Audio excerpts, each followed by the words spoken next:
Bone of my bone, flesh of my flesh, what you never thought that it meant. Almost every time we hear the phrase, bone of my bones and flesh of my flesh, what comes to mind is a wedding scene, celebration of love in a beautiful garden with a clergyman and the couple, their family, and friends. Is it always so? Is there a possibility that it admits something else we are familiar with but haven't really given a thought to? It rings true and is closer home for every human being on the surface of the earth than it is exclusive to the married. This article brings to light the other angle you never thought of. Bone of my bone, flesh of my flesh. Those would be his first words to his new mate. Who would have thought? He saw her flesh but definitely not her bones, right? How do we even fault a man who is beholding for the very first time the beautiful creature that was made from his very rib? This is the first and probably the most romantic words ever said by a man to his wife. Clergymen all over the world make reference to this verse of the Bible whenever the wedding of a man and a woman is being conducted.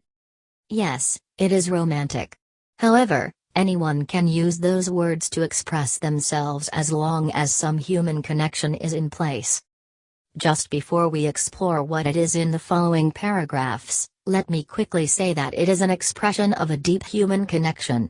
One that always evokes a natural treatment of another with unusual warmth, consideration, and tolerance in any given circumstance. Adam and Eve. And the rib that the Lord God had taken from the man he made into a woman and brought her to the man. Then the man said, This, at last, is bone from my bone, and flesh from my flesh. Here we see Adam's face lit up in excitement and relief, as if to say, finally, I have found one to identify with, someone who looks exactly like me, someone with whom I can intelligently relate.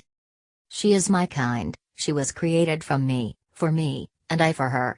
Just take a pause and think this through. What else could Adam be saying? His words portray and spell out sameness. We are one, we are connected, we are equal, made in the likeness of God. Unlike the animals, grass, and herbs, I can relate to this one, we can converse and reason alike. We are of the same bone and flesh. Here Adam was not expressing any romantic or sexual attraction toward Eve. At the time he spoke those words, there was no other human being or family on the planet. So, he was just saying that, finally, he has someone who looks just like him and with whom he would build his family. Marriage differs fundamentally from casual romantic love. That is why it is somewhat amusing to say it to someone with whom you are only in a romantic relationship and whom you have not committed to marrying. Human emotions are a tad fickle. A relationship that can be formed and broken up at will is difficult to distinguish from a casual acquaintanceship. You are probably surprised that this phrase shows up in other parts of the scriptures. Well, you should wait for the other surprise, as two of the notable scenarios that we will soon examine don't suggest romance or marriage. While one was said by one person to another, the other was said by a group of people to only one person. Follow me. Laban to Jacob. In the book of Genesis, Laban, the uncle of Jacob, made a similar statement to him on their first meeting. As soon as Laban heard the news about Jacob, his sister's son, he ran to meet him, embraced him, kissed him, and brought him to his house. Jacob told Laban all these things, and Laban said to him, Surely you are my bone and my flesh. Clearly, Laban and Jacob are here connected by human compassion. Laban deemed this phrase fit for addressing his nephew. This shows the strong sense of belonging that Laban felt compelled to impress on Jacob's mind. Take note that negotiations for his daughter's hand in marriage had not even begun yet. The people of Israel to David. The people of Israel also made a similar statement to King David at Hebron when they wanted him to be king over them.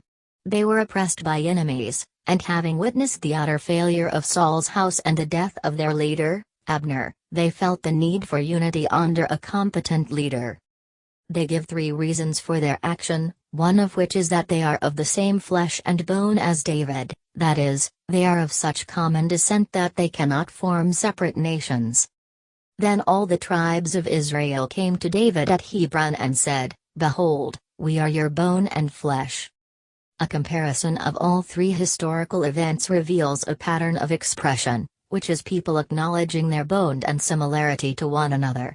It's more like a shared connection. What Laban meant to say was that Jacob is related to him by blood, so he is considered a part of him. What Israel also wanted to tell David was that he was one of them and not a stranger. Conclusion. You've just seen how people in the past understood it in a specific way. We cannot in good conscience impose our idea on its original meaning, or worst still reduce it merely to a romantic line. There is no doubt that it can be such a romantic thing to say to one's spouse, but then it is not simply all that.